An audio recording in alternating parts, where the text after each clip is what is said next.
ఎంతో దూరదర్శితో తండ్రి ఈ వేదికని స్థాపించి ఉన్నారు. ఈ సమయంలో తండ్రి ఇక్కడ వేదిక మీద వచ్చిన ప్రతి సేవకుడు సేవకురాలు వాళ్ళకు కూడా ఎన్నో పనులు ఉన్నాయి, కానీ మేము ఈ విజ్ఞాపన ప్రార్థన పరిచర్యలో పాల్గొవాలి, వాక్యపరంగా ఆత్మికంగా మేము బలపరచబడాలి అని ఎంతో మంచి ఉద్దేశంలతో సాత్వికంతో వాళ్ళు వచ్చి ఉన్నారు. అందరిని కూడా మీరు తృప్తిపరుస్తున్నారు, దీవిస్తున్నారు, ఆశీర్వదిస్తున్నారు అని మేము నమ్ముచున్నాం. ఇప్పటి వరకు చేసిన ప్రతి ప్రార్థన తండ్రి మీ కృపాసింహాసనం చేరి ఉన్నదని మేము నమ్ముచున్నాం. ఆ ప్రార్థనలో ఆ ప్యాషన్, ఆ ఫెర్వెన్స్, ఆ ఫెర్వర్, ఇంకా తండ్రి ఆ జ్ఞానం ఎంతగా మా సిపిఎం మెంబర్స్ ఎదిగి ఉన్నారు అనే మాటలు కూడా ఎంత స్పష్టంగా మాకు కనిపిస్తుందో వాళ్ళ ప్రార్థనలో కనిపిస్తుంది. How much they have grown in the Lord, how wise they are. తండ్రి ఈ సమయంలో ఈ వేదిక ఎంతో ఆశీర్వదించబడిన వేదిక తండ్రి. ఈ వేదిక చేత మీరే మహిమ పొందండి.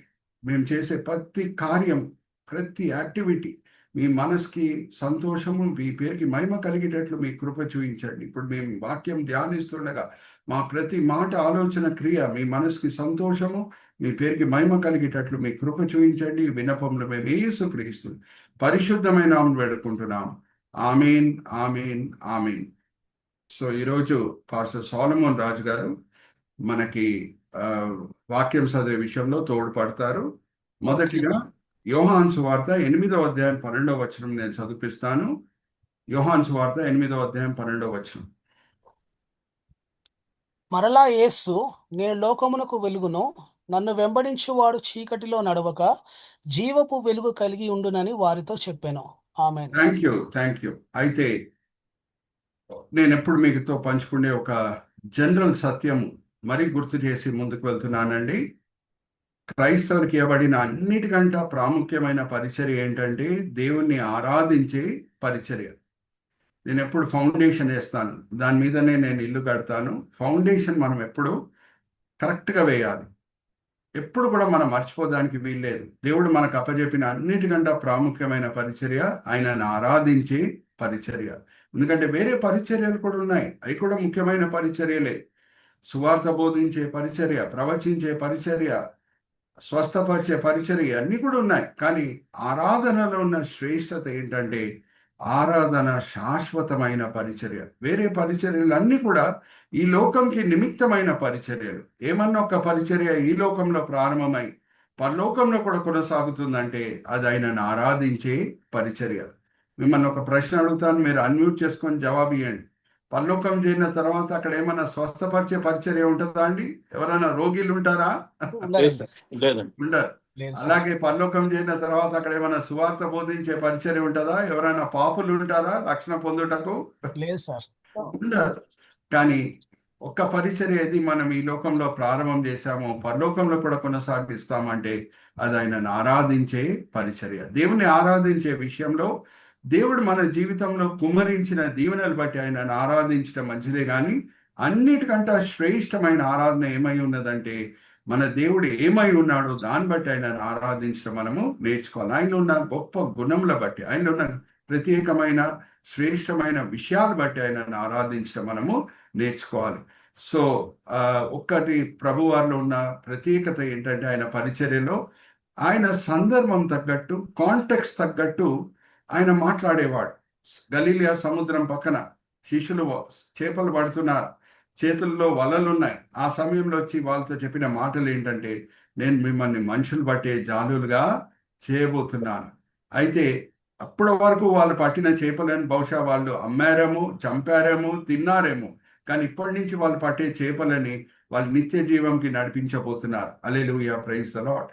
అలాగే సమరయ స్త్రీతో యాకోబు బావి పక్కన ప్రభువారు సందర్భంని వాడుకొని, వాతావరణంని వాడుకొని చెప్పిన మాటలు ఏంటంటే, అమ్మా నువ్వు ఇప్పుడు నీళ్లు తాగితే మరి నీకు దాహం కలుగుతుందమ్మా, నేను నీకు జీవజలం ఇచ్చుటకు సిద్ధంగా ఉన్నాను అని ప్రభువారు అంటారు.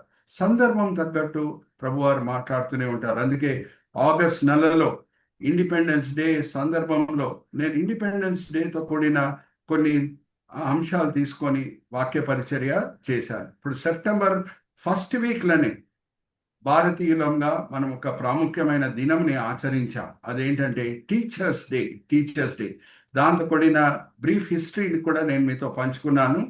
టీచర్స్ డే ఏ రోజు మనకి ఇండిపెండెన్స్ వచ్చిందో, August 15, 1947, ఆ దినం నుంచే మనం ఆచరించడం ప్రారంభం చేయలేదు. ఎప్పటి నుంచి మనం స్టార్ట్ చేశాము అంటే 1962 నుంచి మన రెండో ప్రెసిడెంట్ గారు సర్వపల్లి రాధాకృష్ణ గారు. Chandu brother, you can display the slide. Sarvepalli Radhakrishna గారి దగ్గర ఆయన స్టూడెంట్స్ వచ్చి మిమ్మల్ని సన్మానించాలని ఉందండి, మేము ఎంతో మేలు పొందామండి మీ టీచింగ్ వలన అని వాళ్ళు చెప్పినప్పుడు సర్వపల్లి రాధాకృష్ణ గారు ఏమన్నారంటే, అవును, నా వలన మీరు మేలు పొంది ఉండొచ్చు, కానీ మీరు స్కూల్ దినం నుంచి ఎవరెవరు దగ్గర మీరు మేలు పొందారో, స్కూల్ దినం నుంచి ఏ టీచర్స్ మీకు ఆశీర్వాదకరంగా ఉన్నారో వాళ్ళని మర్చిపోకండి. నేను బహుశా గ్రాడ్యుయేషన్ ఆర్ పోస్ట్ గ్రాడ్యుయేషన్ స్టేజ్లో మీకు ఉపయోగకరంగా ఉన్నాను కావచ్చు, ఆశీర్వాదకరంగా ఉన్నాను కావచ్చు, కానీ మీ స్కూల్ డేస్లో ఉన్న టీచర్స్ని మీరు మర్చిపోదానికి వీల్లేదు. మీ ఇంటర్మీడియట్ కాలేజ్లో ఉన్న టీచర్స్ని మీరు మర్చిపోదానికి వీల్లేదు. నన్ను ఒక్కడే సన్మానించకండి, అందరు టీచర్స్ని సన్మానించడం మనం నిర్ణయించుకుందాం అని ఆయన తీసుకొని వచ్చిన ఆలోచన వేరే భారతదేశం నాయకులని ప్రేరేపించింది. అప్పుడు వాళ్ళు టీచర్స్ డే ప్రతి సంవత్సరం మనం ఆచరించాలి అని నిర్ణయించుకున్నారు. అండ్ ఏ రోజు నిర్ణయించుకున్నారు అని అంటే, సర్వపల్లి రాధాకృష్ణ గారు మన సెకండ్ ప్రెసిడెంట్ బర్త్డే దినమే మనం టీచర్స్ డేగా ఆచరించాలని నిర్ణయించుకున్నారు. దాని వెనకాల ఉన్న చరిత్ర ఇది. సో నేను పోయిన వారము కొన్ని EX తో కూడిన సబ్హెడింగ్స్ వాడటం స్టార్ట్ చేశానండి. EX తో కూడిన subheadings, Jesus is our greatest teacher. నేను వాడిన EXలు పోయిన వారం ఎక్స్పల్షన్, ఎగ్జంప్లిఫికేషన్. ఈరోజు మనం ఎక్స్చేంజ్, ఎగ్జర్షన్, ఎగ్జార్ట్ అవి కవర్ చేయడానికి ప్రయత్నిద్దాము. సాంస్క్రిట్ భాషలో గురు అంటే ఏంటి నేను మీతో పంచుకున్నాను. వన్ డైమెన్షన్ మనం చూసాం పోయిన వారం. ఈరోజు సెకండ్ డైమెన్షన్ ఆఫ్ గురు మనం చూద్దాము. గురు, రు అంటే, గు అంటే డార్క్నెస్, రు అంటే రిమూవర్ ఆఫ్ డార్క్నెస్. సో గురు అంటే చీకటిని తీసివేసే వ్యక్తి. ఒక వ్యక్తి చీకట్లో ఉంటే దాన్ని ఎవరు తీసేస్తారో ఆయనకే గురు అనే పేరు ఇవ్వబడుతుంది.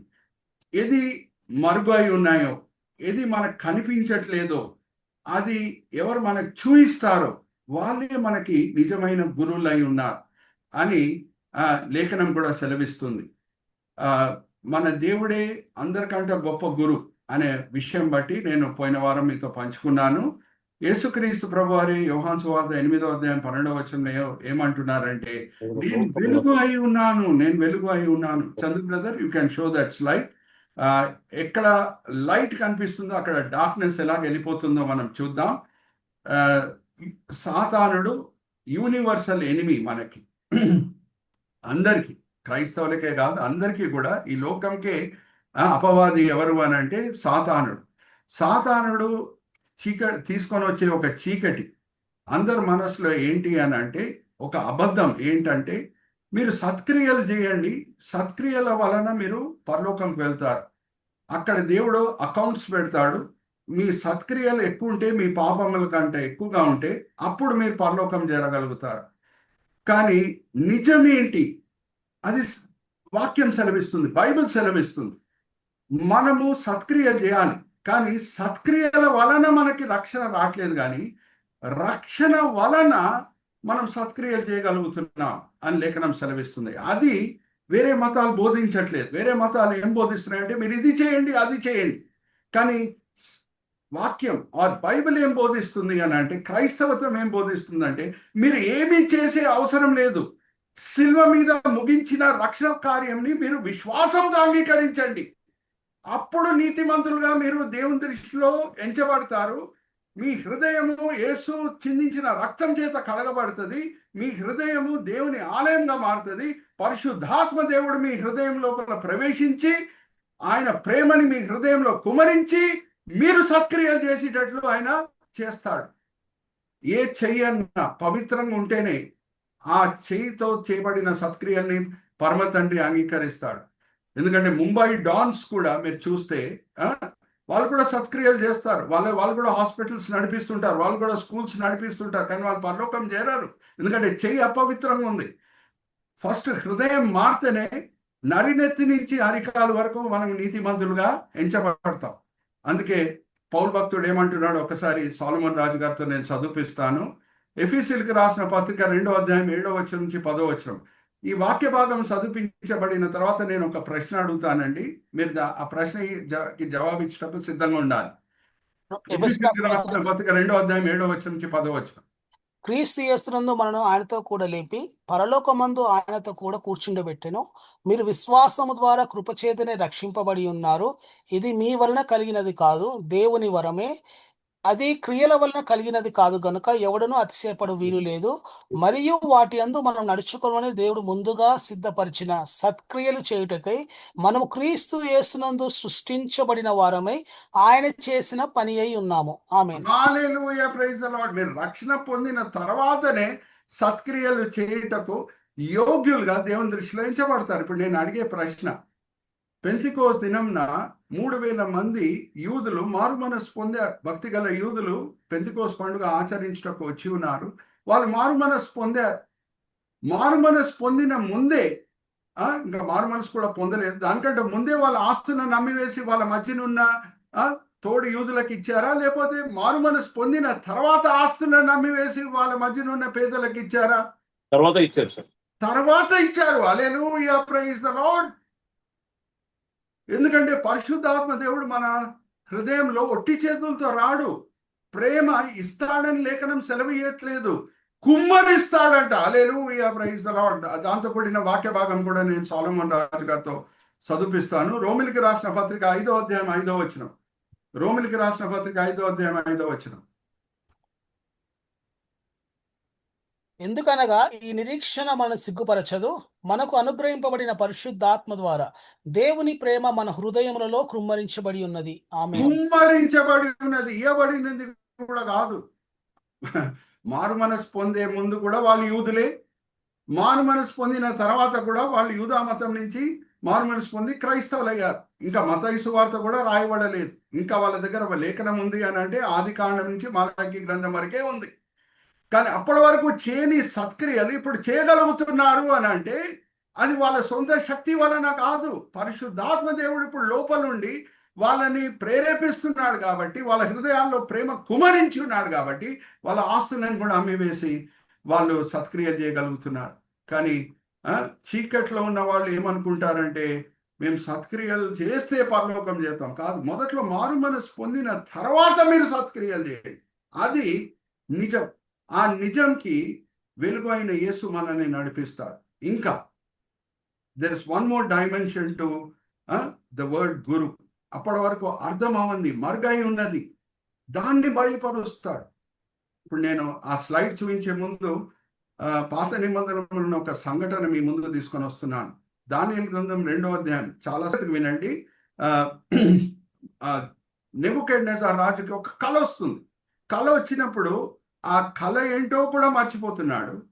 అయితే ఆయన అందరినీ అక్కడ ఉన్న జ్ఞానులను పిలిపించి నేను ఏ కళ కన్నానో మీరు నాకు చెప్పాలి, దాని అర్థం ఏంటో కూడా చెప్పాలి అని అన్నప్పుడు అక్కడ ఉన్న జ్ఞానులందరూ కూడా ఏమన్నానంటున్నారంటే, రాజుగారు మీరు కనీసం కళన్నా చెప్పండి, అప్పుడు మేము చెప్పగలుగుతాం దాని అర్థం ఏంటో అన్నప్పుడు ఆయన కోపం వచ్చేసి జ్ఞానులందరినీ చంపేస్తాను నేను, మీరు నా కళ ఏంటో మీరు చెప్పాలి, దాని అర్థం కూడా చెప్పాలి, లేకపోతే అందరు నేను చంపేస్తానని బెదిరించినప్పుడు దానియేలు ప్రార్థనపూర్వకంగా కనపెట్టి ఆయన స్నేహితులతో పాటు షాద్రక్ మేషక్ అబేద్నెగోతో పాటు దేవుని దగ్గర నుంచి ఆయన ఆ మరుగు మాటలు ఏంటో అర్థం చేసుకుంటున్నాడు.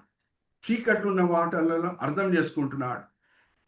దేవుడు ఆయనకు బయలుపరిచినప్పుడు దానియేలు ఆయన స్నేహితులు చేసిన ప్రార్థన ఏంటో ఒకసారి మనం చూద్దామా? దానియేలు గ్రంథం 2వ అధ్యాయం 22వ వచనం. ఆయన మరుగు మాటలను మర్మములను బయలుపరచును, అంధకారములోని సంగతులు ఆయనకు తెలియను, వెలుగు యొక్క నివాస స్థలము ఆయన యొద్ద ఉన్నది. హల్లెలూయా, ప్రైజ్ ది లార్డ్. మరి అక్కడ కూడా చీకటి వెలుగు మనకు అనిపిస్తుంది. అంటే అప్పటి వరకు తెలియని విషయాలని బయలుపరచుట అది ఒక గురు పని. హల్లెలూయా, ప్రైజ్ ది లార్డ్. కళ ఏంటో కూడా మర్చిపోయాడు బాబిలోన్ రాజు.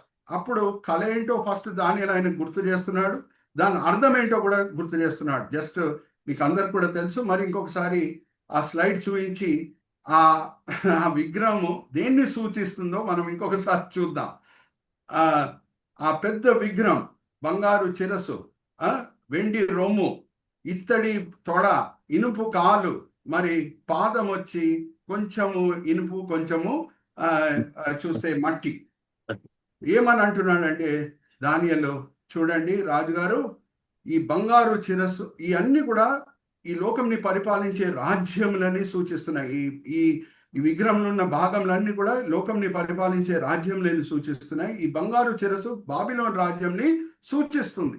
ఆ వెండి రొమ్ము రాబోయే మాదీయ పారసీకుల రాజ్యంని సూచిస్తుంది. ఇత్తడి తొడ రాబోయే గ్రీక్ రాజ్యంని సూచిస్తుంది. ఇనుపు కాలు రాబోయే రోమా రాజ్యాన్ని సూచిస్తుంది. అలాగే ఆ పాదం ఏది ఇనుపు మట్టితో కలిసిందో అది రాబోయే క్రీస్తు విరోధి రాజ్యాన్ని సూచిస్తుంది అని చక్కగా దానియేలు బాబిలోన్ రాజుకు చెప్తున్నాడు. ఇంకా బాబిలోన్ రాజు ఇది కూడా చూశాడు. ఏమనంటే ఒక రాయి వస్తుంది పరలోకం నుంచి, వచ్చి పాదంని తాకుతుంది. చూడండి Chandu brother, you can show the rock coming and hitting the feet. It is not hitting the head. అది వచ్చి శిరస్ని కొట్టట్లేదు, అది వచ్చి రొమ్ముని కొట్టట్లేదు, తొడని కొట్టట్లేదు, కాల్ని కొట్టట్లేదు, కానీ పాదంనే కొడుతుంది. మనం నేర్చుకునే పాఠం ఏంటి దీంట్లో? నేర్చుకునే పాఠం ఏంటంటే యేసుక్రీస్తు ప్రభువారి మొదటి రాకడప్పుడు, ఎస్పెషల్లీ మంటల ఆదివారం దినంన యూదులందరూ హోసన్నా హోసన్నా అని అరిచారు. హోసన్నా అంటే ఏంటి? ప్రభువా మమ్మల్ని విమోచించు రోమా రాజ్యం నుంచి. కానీ మొదటి రాకడ వెనకాల ఉన్న ప్రభువారి ముఖ్యమైన గురి ఏంటంటే ప్రజలని విమోచించాలే కానీ, పాపం అనే దాసత్వం నుంచి విమోచించాలి కానీ రోమా రాజ్యం నుంచి విమోచించుటకు ఆయన రాలేదు. మొదటి రాకడ వెనకాల ఉన్న గురి అది.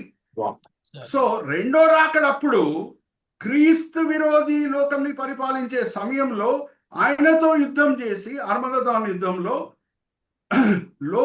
వేల పరిపాలన ఆయన స్టార్ట్ చేస్తాడు. ఇప్పుడు చూడండి Chandu brother, once again show that picture. బంగారు శిరస్సు బాబిలోన్ రాజ్యంని సూచిస్తుంది. ఇత్తడి రొమ్ము మాదీయ పారసీకుల రాజ్యంని సూచిస్తుంది. దాని తర్వాత ఇత్తడి తొడ గ్రీక్ రాజ్యం, sorry silver chest, silver torso మాదీయ పారసీకుల రాజ్యం. అలాగే ఇత్తడి తొడ గ్రీక్ రాజ్యం, ఇనుపు కాలు రోమా రాజ్యం. ఆ పాదము, now I'm asking your question, ఈ ఫుల్ శరీరంలో ఏది అన్నిటికంటే చిన్న భాగం? పాదము. అక్కడ కూడా ఒక మర్మం దేవుడు దాచిపెట్టాడు. This picture is drawn to scale. ఆ బంగారు శిరస్ సైజ్ మనం చూస్తే అన్ని 606 to 538 BC, Chandu brother you can point a cursor, అన్ని సంవత్సరాలు ఆ రాజ్యం లోకంని పరిపాలించింది. అలాగే వెండి రొమ్ము, అక్కడ టైం కూడా ఉంది చూడండి, 538 BC to 331 BC, drawn to scale. అన్ని సంవత్సరాలే ఆ రాజ్యం లోకంని పరిపాలించగలిగింది. ఇత్తడి తొడ గ్రీక్ రాజ్యం 331 BC to 263 BC వరకు లోకంని పరిపాలించింది. అలాగే రోమా రాజ్యము చూడండి, ఇనుపు కాలు అన్నిటికంటే పెద్దది. ఇనుపు కాలు, brother Chandu you can point a cursor. ఆ ఇనుపు కాలు చూడండి, ఇత్తడి తొడ నుంచి పాదం దగ్గర వరకు వస్తుంది. అన్నిటికంటే పెద్దది. ఎక్కువ సంవత్సరాలు రోమా రాజ్యమే పరిపాలించింది.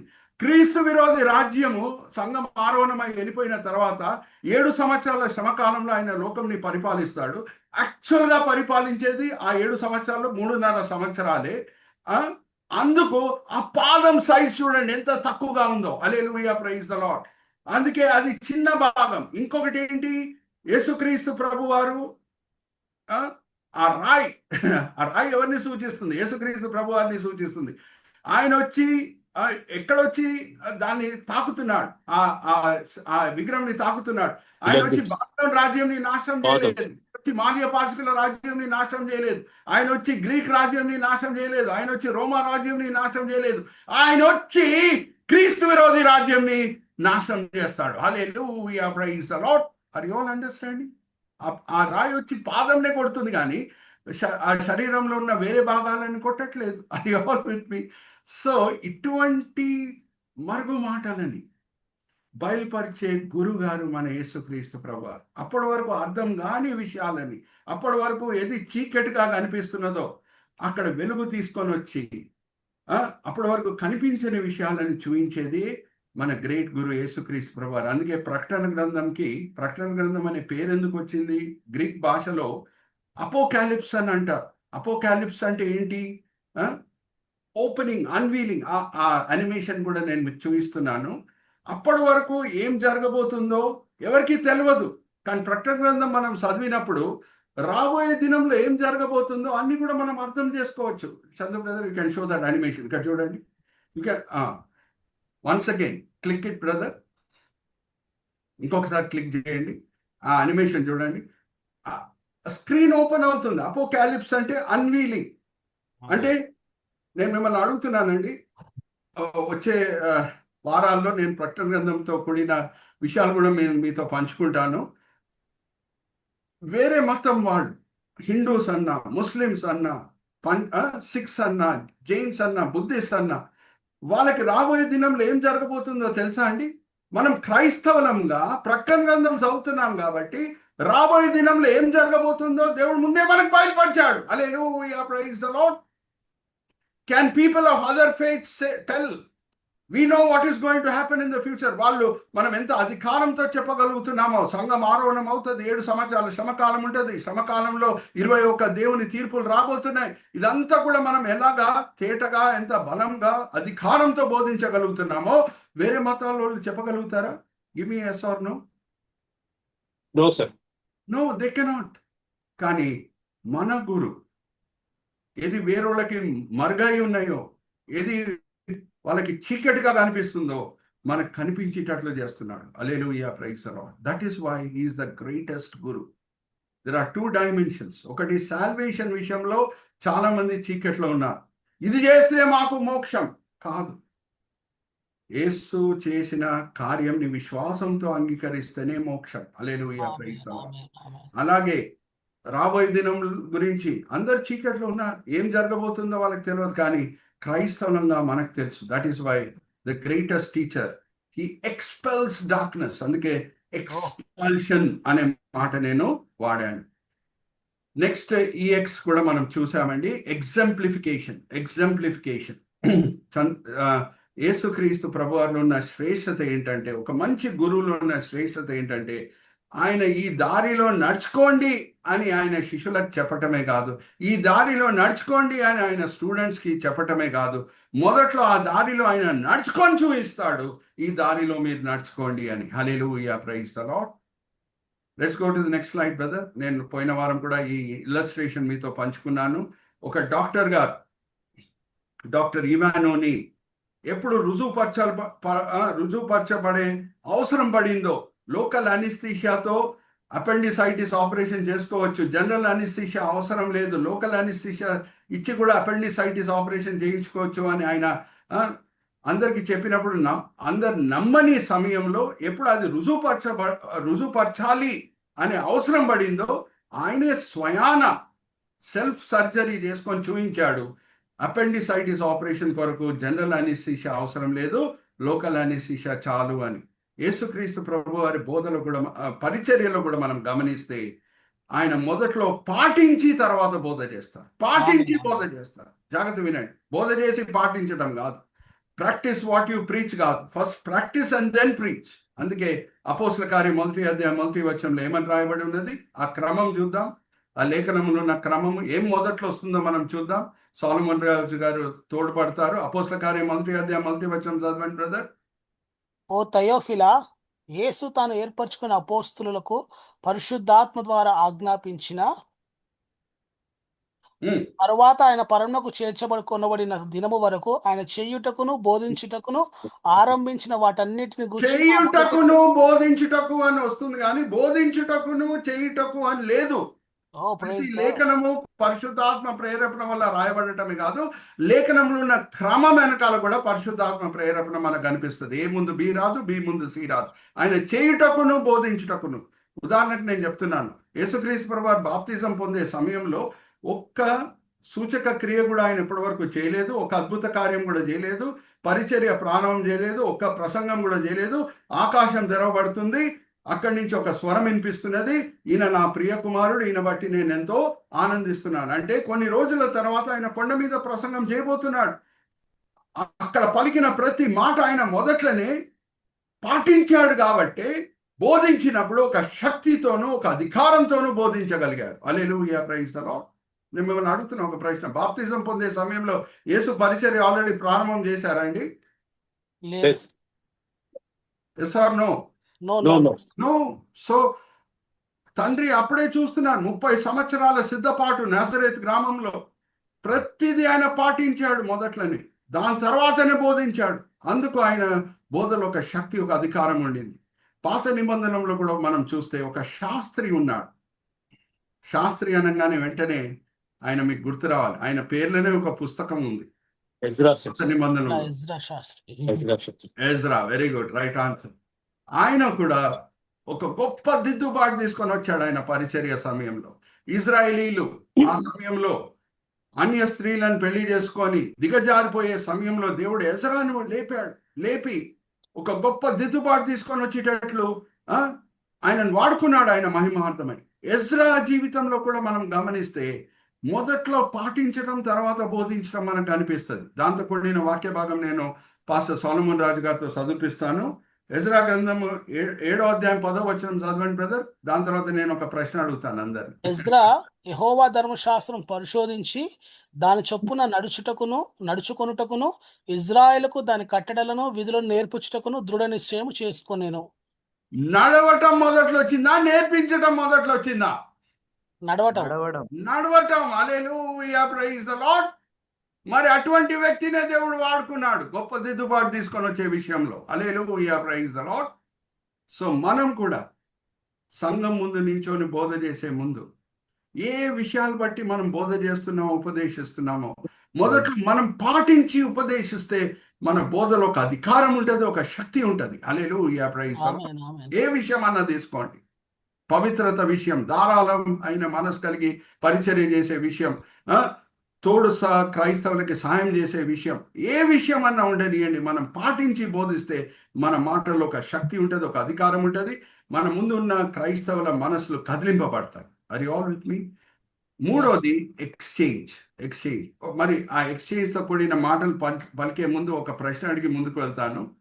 ఒక బ్యాడ్ స్టూడెంట్ ఒక గుడ్ టీచర్ దగ్గర వస్తే ఆ గుడ్ టీచర్ అని ఎప్పుడు ఎంచబడతాడు? ఆ బ్యాడ్ స్టూడెంట్ గానే ఉండిపోతేనా, లేకపోతే గుడ్ స్టూడెంట్ గా మారితేనా? Good student గా అవుతాం. గుడ్ స్టూడెంట్ గా మారితే. ఇప్పుడు ఆ స్లైడ్ కి మనం వెళ్దాం. ఎక్స్చేంజ్. మొదటిగా యోహాన్ పేరు ఏంటి? ఉర్మిడి కుమారుడు, సన్ ఆఫ్ థండర్. ప్రభువారు మామూలుగా పేరు పెట్టలేదు, ప్రభువారే పెట్టారు ఉర్మిడి కుమారుడు అనే పేరు. ఎక్కడుంది ఒకసారి మనం చూద్దామా? యోహాన్కి పెట్టిన పేరు. వాళ్ళ సహోదరుడు యాకోబు అయితే జల్దీ చనిపోతున్నాడు, కానీ యోహాను పరిచర్య చాలా గొప్పది. మార్క్స్ వార్త 3వ అధ్యాయం 16వ వచనం చదువుదామా? శిష్యుల పేర్లు ఉన్నాయి అక్కడ. ఎన్నో అధ్యాయం పాస్టర్ గారు? మార్క్స్ వార్త 3వ అధ్యాయం 16వ వచనం. Okay, right. శిష్యుల పేర్లు. ఓకే. వారెవరైనగా ఆయన పేతురుని పేరు పెట్టి సీమోను, జెబెదయి కుమారుడు యాకోబు, అతని సోదరుడు సీమోను, వీరిద్దరికి ఆయన బొయోనెరేసుని పేరు పెట్టాను. బొయోనెరగేసు అనగా ఉరుమేడు అని వారికి అర్థము. అబ్బా, వెంటనే కోపం వచ్చేస్తుందంట. అందుకే ఉర్మిడి కుమారులు, సన్స్ ఆఫ్ థండర్. అయితే ఒక సందర్భం కూడా మనం చూద్దాం. యేసుక్రీస్తు ప్రభువారు గలిలియా ప్రాంతం, అంటే ఇజ్రాయెల్ దేశం ఉత్తరం భాగంలో ఎక్కువ వరకు పరిచర్య చేసేవారు. యెరూషలేంకి రావాలి అంటే మధ్య భాగం సమేరియా ప్రాంతంని దాటే రావాలి. ఒక సందర్భంలో ఆయన యాకోబు యోహాన్ని పంపిస్తున్నారు. సమరియా ప్రాంతంని దాటి వెళ్ళే అవసరం పడింది. మీరు వెళ్ళండి, ఒక సత్రం చూడండి, మనం ఉండుటకు నివసించుటకు ఏర్పాటు చేయండి అని పంపించినప్పుడు సమరియలు, అరే వీళ్ళు యూదులు కదా, వీళ్ళతో మాకేం పని లేదని క్రూరంగా ప్రవర్తించారు. అప్పుడు యోహాను యాకోబు స్పందన ఎలాగుండిందో మనం చూద్దామా? 9వ అధ్యాయం లూకా సువార్త 51, 52. లూకాసు వార్త 9వ అధ్యాయం 51, 52. ఆయన పరలోకు చేర్చుకొనబడు దినములు పరిపూర్ణమగుచున్నప్పుడు ఉమ్, ఆయన యెరూషలేము వెళ్ళుటకు మనస్సును సిద్ధపరచుకొని తనకంటే ముందుగా దూతలు పంపెను. వారు వెళ్ళి ఆయనకు బస సిద్ధము చేయవలని సమరయ యొక్క గ్రామంలో ప్రవేశించిరి గాని ఆయన యెరూషలేమునకు నబికముకుడైనందున వారు వెళ్ళలేదు. ఆయనకు చేర్చుకొనలేదు.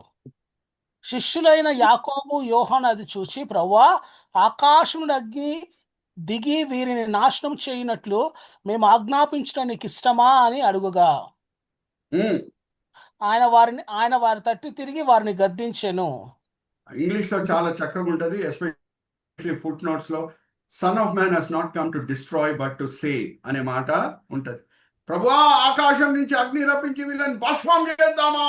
చూడండి, కోపం వెంటనే. ఇప్పుడు ఆ అపోస్తులైన యోహాను ప్రభు దగ్గర తరబియత్ పొంది సమయం అయ్యే కొలది చివర్లో ఆయన పొందిన పేరేంటంటే once upon a time son of thunder, now apostle of love. Hallelujah, praise the Lord. Amen, amen. Amen. జాగ్రత్తగా వినండి. దేవుడు ప్రేమ స్వరూపి అనే మాట ఆది కాండం నుంచి మనం చదివినప్పుడు ఆయన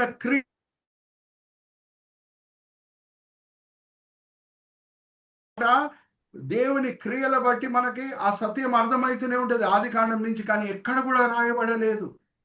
మనము ఫుల్ ఆది కాండం నుంచి మలాకి గ్రంథంకి వచ్చేస్తాం, దేవుడు ప్రేమమాయుడు అనే మాట లేదు. సువార్తలు దాటి వెళ్ళిపోతాం, ప్రేమమాయుడు అనే మాట లేదు. అపోస్తల కార్యం మనం చదువుతాం, ప్రేమమాయుడు అనే మాట లేదు. అలాగే పౌల్ పత్రికలను మనం చదువుతాం, ప్రేమమాయుడు అనే మాట లేదు. చివరిలో బైబిల్ ఎండ్ అయిపోతున్నది, అక్కడ నిలిచి ఉన్నాడు యోహాను.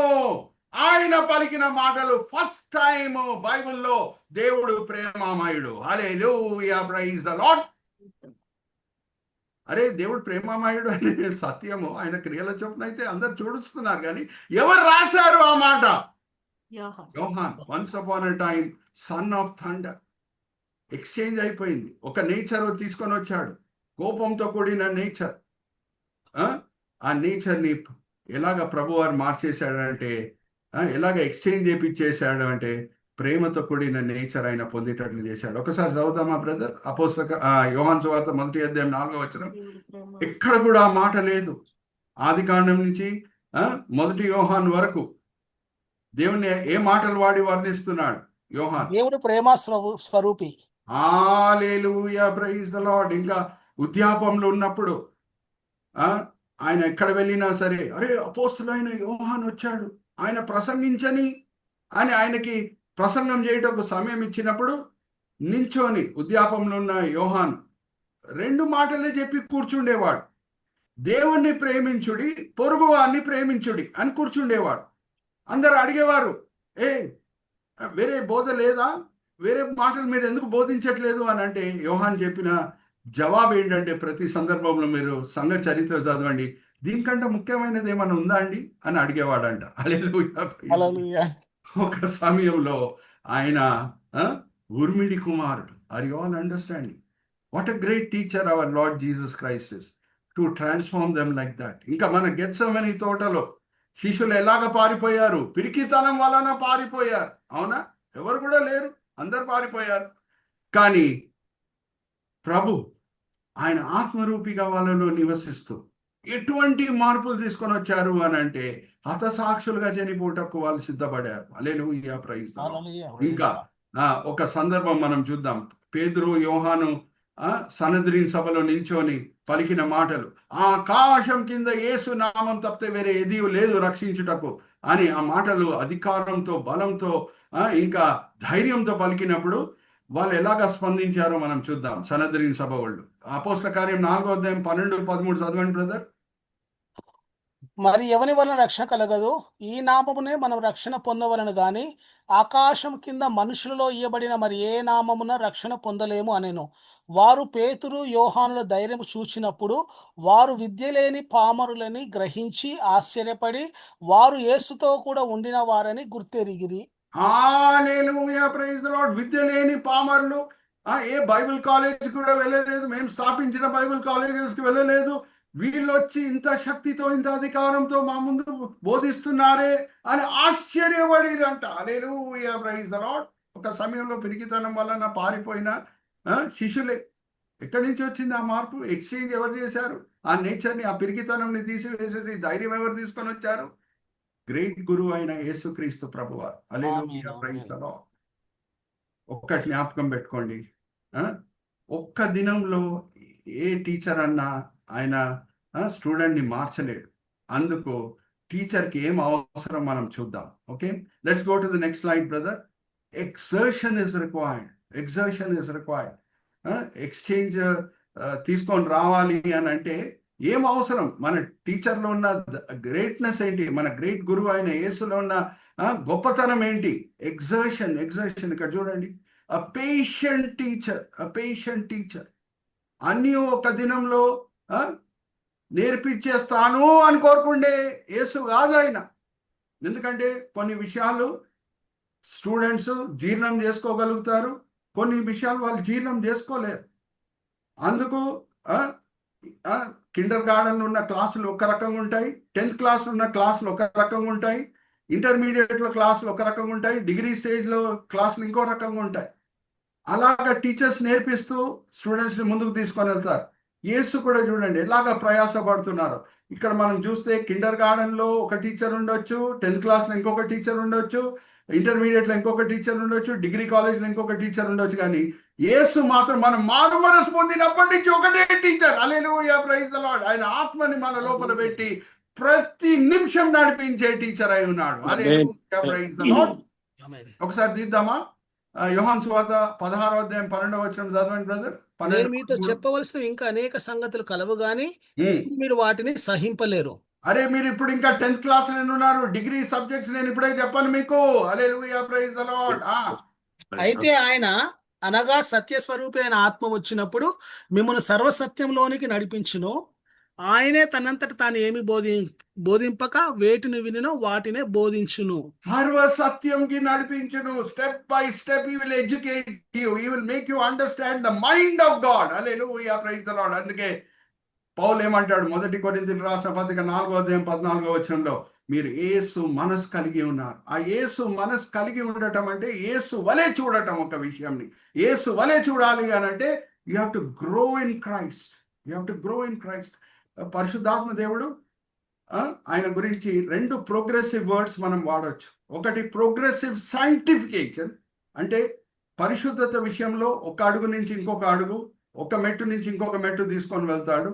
అలాగే ప్రోగ్రెసివ్ రెవల్యూషన్. ప్రోగ్రెసివ్ రెవల్యూషన్ అంటే మనం అర్థం చేసుకునే సత్యములను కూడా అడుగు బై అడుగు, మెట్టు బై మెట్టు మనకు నేర్పిస్తాడు. ఉదాహరణకు నేను చెప్తున్నాను, జాగ్రత్తగా వినండి. ఇది లోతైన మాటలు, మీరు జ్ఞాపకం పెట్టుకోండి. మీ సంఘాల్లో కూడా మీరు బోధించవచ్చు. 3000 మంది ఎప్పుడు రక్షణ పొందారో, జాగ్రత్తగా వినండి. 3000 మంది ఎప్పుడు రక్షణ పొందారో వాళ్ళందరూ కూడా యూదా మతంకి చెందిన వాళ్ళు. యూదా మతంకి చెందిన వాళ్ళని వేరే యూదులు అంగీకరించటము సులభమే. హల్లెలూయా, ప్రైజ్ ది లార్డ్.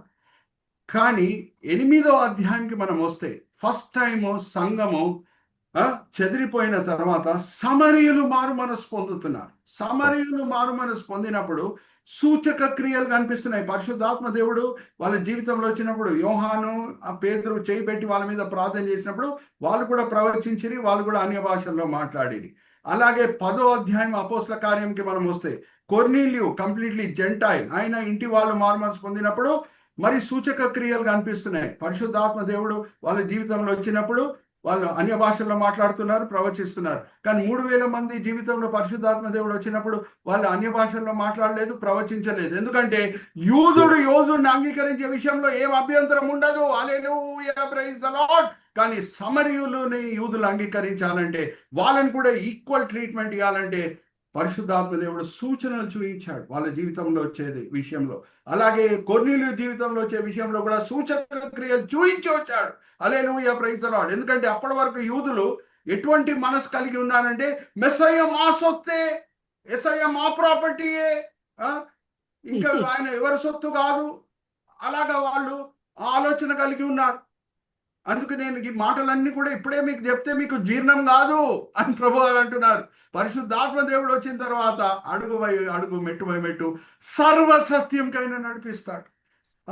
చెదిరిపోయిన యూదులు యెరూషలేం సంఘం నుంచి వాళ్ళ ప్రిజుడిస్ చూడండి. ప్రిజుడిస్ అంటే మీకు తెలుసు అనుకుంటా, చాలా పార్షాలిటీ. ఒకసారి చూద్దామా 11వ అధ్యాయం అపోస్తల కార్యం 19వ వచనం. సొలొమోన్ రాజు గారు చదివి వినిపించండి. 11వ అధ్యాయం అపోస్తల కార్యం 19వ వచనం. స్టెఫెను విషయంలో కలిగిన శ్రమను బట్టి చెదిరిపోయిన వారు యూదులకు తప్ప మరి ఎవరికి వాక్యము బోధించక అరే ఎవరికి వాక్యం బోధించట్లేదు, మెస్సయ్య మా సొత్తు అని అనుకుంటున్నారు. పేతురుకు కూడా చూడండి, మానసికంగా సిద్ధపరిచి ఆయనకు ఒక దర్శనం చూపించి దాని తర్వాత కొర్నేలు ఇంటికి పంపిస్తున్నాడు. హల్లెలూయా, ప్రైజ్ ది లార్డ్. ఆ దర్శనం రాకుండా ఉంటే పేతురు వెళ్ళేవాడు కాదు. మానసికంగా సిద్ధపరచబడకుండా ఉంటే అన్యుడైన కొర్నేలు ఇంటికి వెళ్ళేవాడు కాదు. ఆయన అక్కడ వెళ్ళి వాళ్ళకి బాప్తిజం ఇచ్చి వచ్చినప్పుడు యెరూషలేములో ఉన్న క్రైస్తవులు, అంటే యూదా మతం నుంచి మారుమనసు పొందిన క్రైస్తవులకి ఏం కూడా తెలియదు. పరిశుద్ధాత్మ దేవుడు కొర్నేలు జీవితంలో, అలాగే ఆయన ఇంటి వాళ్ళ జీవితంలో సూచక క్రియల చేత వచ్చాడనేది వాళ్ళకి తెలియదు. పేతురు కొర్నేలు ఇంటి నుంచి రాగానే స్వాగతం పలికారా, లేకపోతే ఆయనతో వాదన పెట్టుకున్నారా? ఒకసారి 11వ అధ్యాయం మొదటి 2 వచనాలు చదవండి బ్రదర్. అన్యజనులను దేవుని వాక్యం అంగీకరించిన అపోస్తులను యూదయ అంతటను సహోదరులు వినిది. పేతురు యెరూషలేము వచ్చినప్పుడు సున్నతి పొందిన వారు, నీవు సున్నతి పొందని వారి యొద్దకు పోయి వారితో కూడా భోజనం చేసితివని అతనితో వాదము పెట్టుకొనిరి. Hallelujah, praise the Lord. Now are you understanding why signs were there only when the Holy Spirit came into the lives of the Samaritans and into the lives of the Gentile believers? ఎందుకు 3000 మంది జీవితంలో పరిశుద్ధాత్మ దేవుడు ప్రవేశించినప్పుడు ఎందుకు సూచనలు కనిపించలేదు? Are you all understanding now? ఎందుకంటే యూదుడిని అంగీకరించే విషయంలో ఏ అభ్యంతరం కూడా ఉండదు. సర్వసత్యంకి విత్ పేషెన్స్ ప్రోగ్రెసివ్ రెవల్యూషన్ ఉంటుంది. ముందే అన్నీ చెప్పేస్తే యేసుక్రీస్తు ప్రభువారు వీళ్ళు జీర్ణం చేసుకోలేరు. ఇంకా ఆ ఆర్డర్ కూడా చూడండి. దాని తర్వాత ఎప్పుడు అర్థమైపోయిందో అన్యులను కూడా దేవుడు అంగీకరిస్తున్నాడు అని ఆంతియోక్ సంఘం స్థాపించబడినప్పుడు, అలాగే మరి 4 సంఘాలు గలితియా ప్రాంతంలో స్థాపించబడినప్పుడు, లిస్ట్రా, డర్బీ, ఇకోనియం, ఇంకొక ఆంతియోకు, అలాగే 16వ అధ్యాయం ఫిలిప్పీ సంఘం, 17వ అధ్యాయంలో తెసలోనిక సంఘం, బిరియా సంఘం, 18వ అధ్యాయంలో కొరింథీ సంఘం, అక్కడ మరి సూచన క్రియలు కనిపించట్లేదు. పరిశుద్ధాత్మ దేవుడు నిశ్శబ్దంగా వస్తున్నాడు. ఎందుకంటే రుజువుపరచబడింది already. Hallelujah, praise the Lord. అన్యులను కూడా దేవుడు అంగీకరిస్తున్నాడని. Hallelujah, praise the Lord. Are you all understanding? ఇక జాగ్రత్తగా వినండి. ఏది మొదట్లో వచ్చింది? 8వ అధ్యాయమా 10వ అధ్యాయమా మిమ్మల్ని అడుగుతున్నా. 8th chapter. సమరయులు ఎవరు? కనీసం తల్లి అన్న తండ్రి అన్న యూదుడు. ఆర్ యు ఆల్ విత్ మీ? తండ్రి అన్న తల్లి అన్న యూదుడు. అందుకే సమరయులు అనే పేరు వచ్చింది. వాళ్ళ హిస్టరీ అంతా కూడా 2వ రాజుల గ్రంథం 17వ అధ్యాయంలో ఉంటుంది. అందరికి కూడా హోంవర్క్. 2వ రాజుల గ్రంథం 17వ అధ్యాయం చదివితే సమరయుల జీనియాలజీ, వాళ్ళ ఒరిజిన్ ఏంటో మనకు అంతా కూడా అర్థమవుతుంది. తల్లి అన్న యూదురాలు, తండ్రి అన్న యూదుడు. ఇప్పుడు జాగ్రత్తగా వినండి. ఇక్కడ కూడా మన పేషెంట్ టీచర్ ఎలాగ నేర్పిస్తున్నాడు. మొదట్లో సమరయులు రక్షణ పొందారు, దాని తర్వాతనే అన్యుడైన కొర్నేలియు. Hallelujah, praise the Lord. Look at the progressive revolution there also. మొదట్లోనే కొర్నేలియు మారుమనసు పొందుంటే is an outright gentile. అది వాళ్ళకి జీర్ణం అస్సలు కాదు. Hallelujah, praise the Lord. Hallelujah. You all understanding? There also the patient teacher is taking them through one route. ఒక రూట్ ద్వారా తీసుకొని వెళ్తున్నారు, ఒక రోడ్ ద్వారా. అరే నేను అన్ని ముందే చెప్పేస్తే మీకు జీర్ణం కాదురా. గ్రేట్ గురువు చెప్తున్నారు. Hallelujah. Praise the Lord. పరిశుద్ధాత్మ దేవుడు వచ్చినప్పుడు సర్వసత్యంకైనా నడిపిస్తాడు, స్టెప్ బై స్టెప్. మొదట్లో సమరయులను కూడా నేను అంగీకరిస్తున్నాను, 50% జ్యూస్ ని కూడా నేను అంగీకరిస్తున్నానని ఫస్ట్ చూపించిన తర్వాత నేను అవుట్ రైట్ జెంటైల్ని కూడా నేను అంగీకరిస్తున్నానని చూపిస్తున్నారు. Hallelujah, praise the Lord. Look at the progressive revolution. Then last EX ఈరోజు మనం చూసేసి ముగించుకుందాము. అదేంటంటే ఎగ్జాట్ అంటే కాషన్. ముందే ప్రభువారు ఒక మంచి టీచర్ ఎగ్జామ్స్ కొరకు సబ్జెక్ట్స్తో కూడిన నాలెడ్జ్ ఇవ్వటం కాదు, మానసికంగా కూడా ఎగ్జామ్ కొరకు సిద్ధపరిచే టీచరే correct teacher. Are you all with me? మానసికంగా కూడా సిద్ధపరచాలి. ఒక స్టూడెంట్ని, బాబు కంగారు పడకు, పెన్లో ఇంక్ అయిపోతే కంగారు పడకు, అక్కడ ఎగ్జామినర్స్ నీకు ఇస్తారు, ఓకే, ఇంక్ పడిపోతే పేపర్లో కంగారు పడకు, అక్కడ ఎగ్జామినర్స్ నీకు తోడ్పడతారు. అన్ని విషయాల్లో మానసికంగా సిద్ధపరిచే టీచరే కరెక్ట్ టీచర్ ఎగ్జామ్ కొరకు. యేసుక్రీస్తు ప్రభువారు ఏ బోధ చేసేవారు? ఆర్ అపోస్తులు ఏ బోధ చేసేవారు? క్రైస్తవులుగా మీరు మారు మనసు పొందండి, సుఖమే సుఖము అని బోధించారా? లేదే. ఒకసారి చూద్దామా దాంతో కూడిన వాక్య భాగము. యోహాను సువార్త 16వ అధ్యాయం చివరి 2 వచనాలు చదవండి బ్రదర్. ఇదిగో మీలో ప్రతివాడును ఎవరి ఇంటికి వాడు చెదిరిపోయి నన్ను ఒంటరిగా విడిచిపెట్టు గడియ వచ్చుచున్నది, వచ్చేయున్నది. అయితే తండ్రి నాతో కూడా ఉన్నాడు గనుక నేను ఒంటరిగా లేను. నాయందు మీకు సమాధానం కలుగునట్లు ఈ మాటలు మీతో చెప్పుచున్నాను.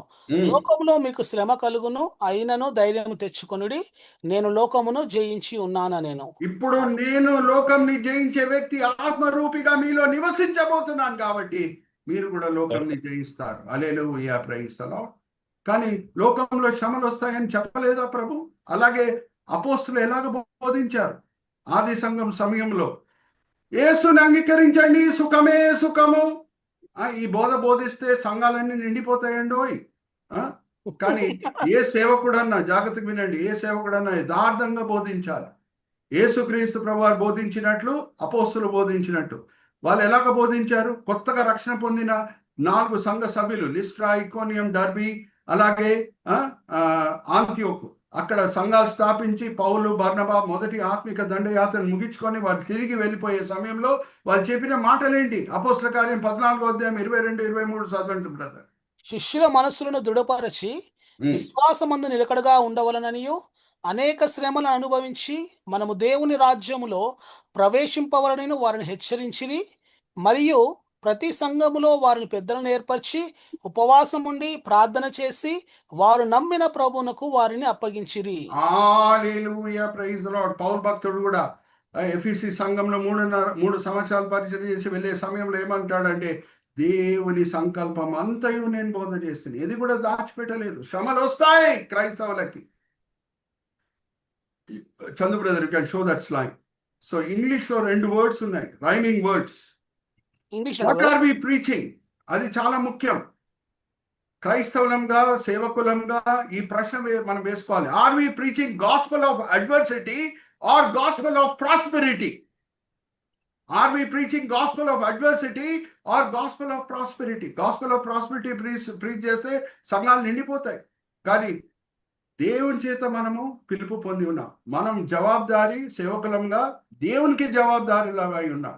ఈవెన్ సంఘ సభ్యులకు కూడా కాదు, సంఘ సభ్యులకు మనం జవాబుదారులము తర్వాత, కానీ ఫస్ట్ జవాబుదారీ మనల్ని పిలిచిన దేవునికి. సో ఉన్నట్టు లేఖనం మనం బోధించాలి. కష్టాలు ఉండవని చెప్పడానికి వీల్లేదు. కష్టాలు ఉన్నప్పుడు ప్రభు మిమ్మల్ని ఆదుకుంటాడని చెప్పాలి. హల్లెలూయా. పౌలు భక్తుడు ఏమంటున్నాడు? Chandu brother, you can show that slide. Thessalonica సంఘం స్థాపించిన తర్వాత ఆయన వెళ్ళిపోయి అక్కడి నుంచి పత్రిక రాస్తున్నాడు. అప్పుడే తెసలోనిక సంఘ సభ్యులు శ్రమల ద్వారా ప్రయాణమై వెళ్తున్నారు. అప్పుడు పౌలు భక్తుడు ఏమంటున్నాడు? మొదటి తెసలోనిక పత్రిక 3వ అధ్యాయం 4వ వచనం. అట్టి శ్రమను అనుభవించుటకు మనం నియమింపబడిన వారమని మీరు ఎరుగుదురు. ఇందుచేత ఇకను సహింపజాలక 3-4 వచనాలు. మనము శ్రమను అనుభవించవలసి ఉన్నదని మీతో ముందుగా చెప్పితి కదా, అలాగే జరిగినది. ఇది మీకును తెలియను. ముందుగానే నేను చెప్పాను. క్రైస్తవులు అయ్యే సమయంలోనే నేను చెప్పాను శ్రమలు వస్తాయని. వచ్చినాయి, ఆశ్చర్యపడకండి. మిమ్మల్ని బలపరిచే దేవుడు మీతో పాటు ఉన్నాడు. హల్లెలూయా, praise the Lord.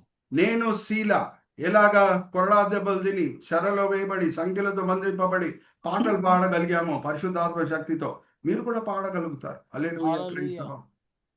So exhort, a good teacher will psychologically prepare the student for the examination. Are you all with me?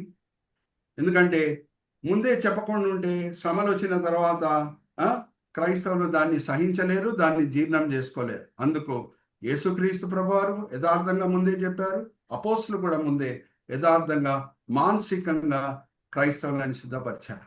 That is a good sign of a mature teacher. Are you all with me? ఇక్కడ నేను ముగిస్తున్నానండి.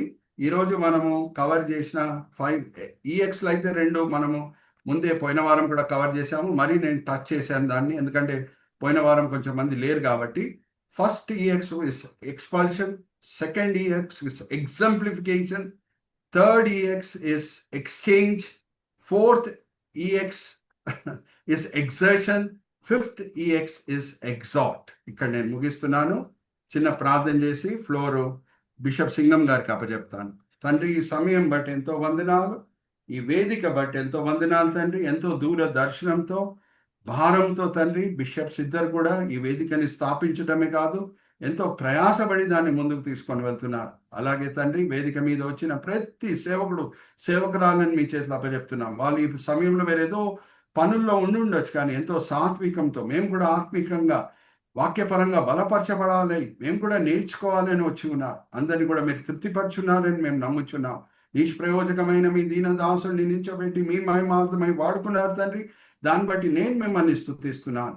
ఈ దినం, ఈ వేళ, ఈ పూట మీరు మాకు నేర్పించిన పాఠములు ఎలాగ మేము కూడా మంచి గురువుని వెంబడించే గురువులం ఎలాగుండాలి అని మీరు ఎలాగ పాఠాలు మాకు నేర్పించారో తండ్రి, మేము వినే వాళ్ళంగానే కాకుండా అమలు పరిచే వాళ్ళంగా మమ్మల్ని అందరినీ సరిదిద్దండి.